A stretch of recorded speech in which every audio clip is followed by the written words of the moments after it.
સંસદ દ્વારા પસાર કરાયેલા બિલ અંગે બંધારણના અનુચ્છેદ 111 હેઠળ ભારતના રાષ્ટ્રપતિને કેટલા વિકલ્પો આપવામાં આવેલ છે?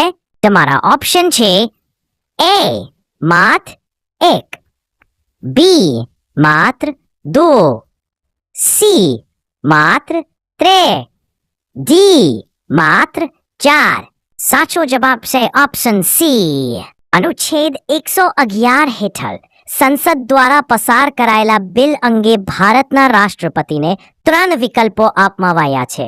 બિલને મંજૂરી આપવી. રાષ્ટ્રપતિ બિલને મંજૂરી આપી શકે છે અને ત્યારબાદ તે કાયદો બની જાય છે. બિલ પર રોક લગાવવી. રાષ્ટ્રપતિ બિલને મંજૂરી આપવાનો ઇનકાર કરી શકે છે.